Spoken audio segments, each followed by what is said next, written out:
And millions of children and teens in Australia have lost access to their social media accounts under a world-first ban on users younger than 16. TikTok, Instagram, Facebook, Snapchat, and Reddit are among the platforms required to enforce the new legislation. Companies that fail to do so will face fines of up to $32 million. The Australian government says the move aims to protect young people from harmful content online, as several countries around the world are watching how Australia implements its ban as they consider similar moves. Now, we are joined by Tama Lever. He's a professor of Internet Studies at Curtin University. Professor, thank you so much for joining us. Firstly, just how effective do you expect this ban will be in practice? And is 16 really the right benchmark? Look, we've heard a lot from our government about how this ban will be imperfect. They are not expecting that all teens will be captured.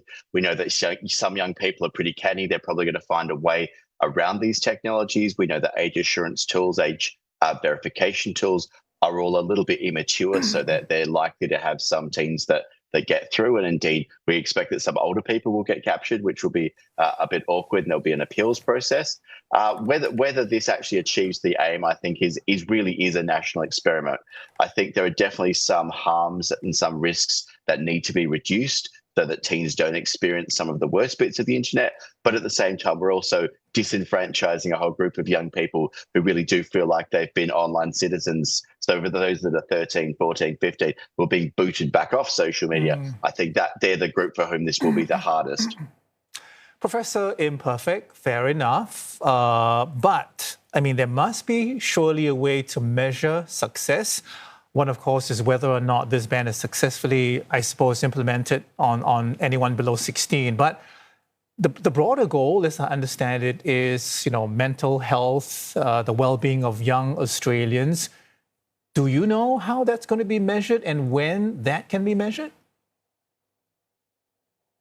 One of the trickiest things about the ban is there is not a success metric put in place in advance. So we know, because there are definitely things happening here that have not happened before, that there is not a percentage of teens need to be off, or a percentage of teens need to reflect the idea that they're somehow healthier, happier, and more active, for example. So while there is a lot going on, we don't really have a well-designed experiment, if you like. We simply know that this is a response to deep-seated parental anxiety about young people on social media, and that this government wanted to do something. It is doing something. Whether this is the thing that other nations should look at and photocopy, or whether this is an experiment where other nations might want to see what doesn't quite work for the first few months and inform their own processes, I think might be the more advisable path forward as well.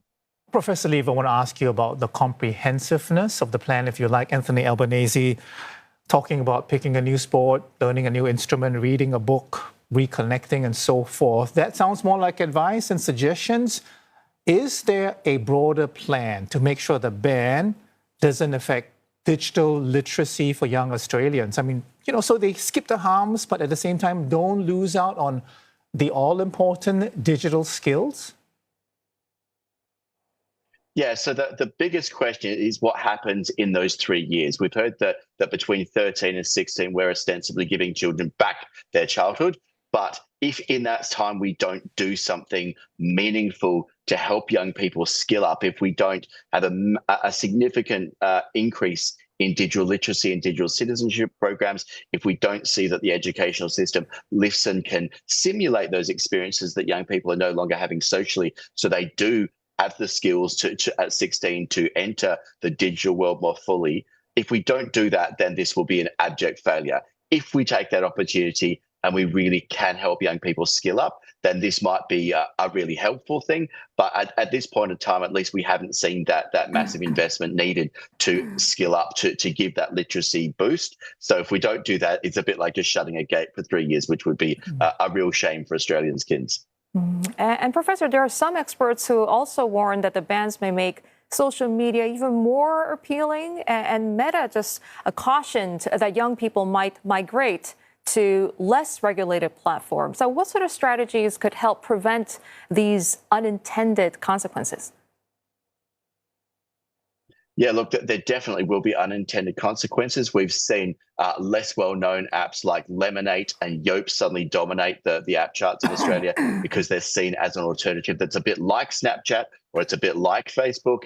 Um, we're going to see whack-a-mole for a while. We're going to see certain things added to the banned list, for example, whether that's viable in the long term or whether that just means that young people are going to end up spending time in spaces and on apps that are less safe, that are less well-known. It is a real risk here. And I think we do need to be mindful of the potential downsides and try and design other mechanisms, including a digital duty of care, which is currently being discussed in the Australian Parliament, that might have more robust ways of helping young people navigate and avoid digital harms. Prof. Lever, the social media giants fought the ban for a year. No matter what they may say, we know they fought it. And now the concern, seems to have shifted a little bit about whether or not they will comply fully. One report I came across says they will do the barest minimum, because they don't want to get fined, but they also don't want it to be too much of a success in Australia because there are implications, for their businesses outside of Australia. I mean, do you see that as being possible, or is that an excessively pessimistic view of social media firms?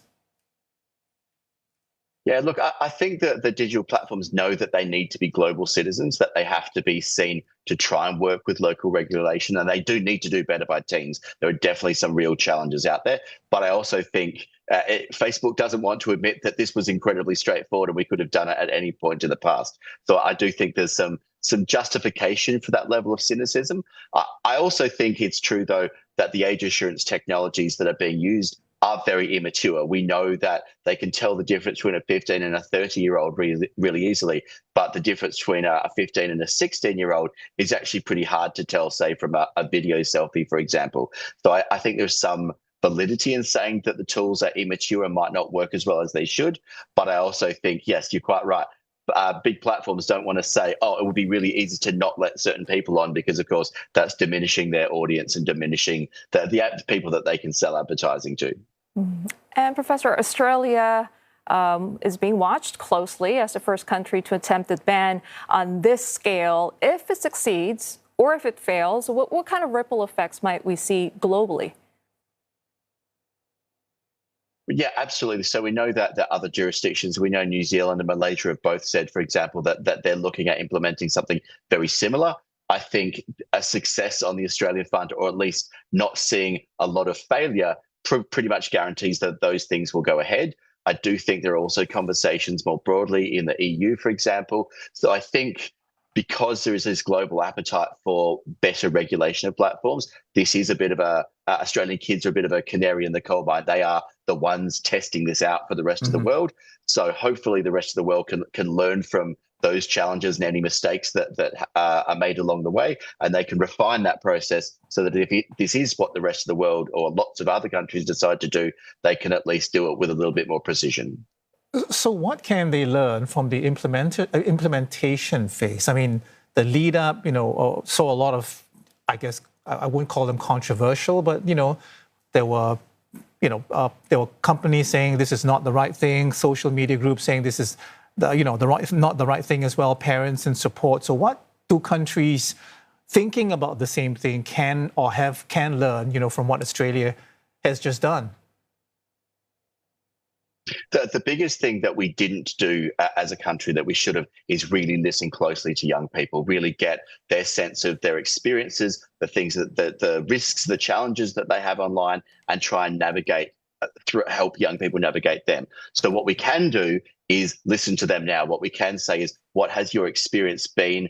What are the benefits that have occurred in, say, the first 2 or 3 months, but also what's gone wrong? We've heard that, for example, young people with disabilities or young people who are in regional and rural Australia who really don't have other social infrastructure for being able to contact people or to access, for example, mental health support.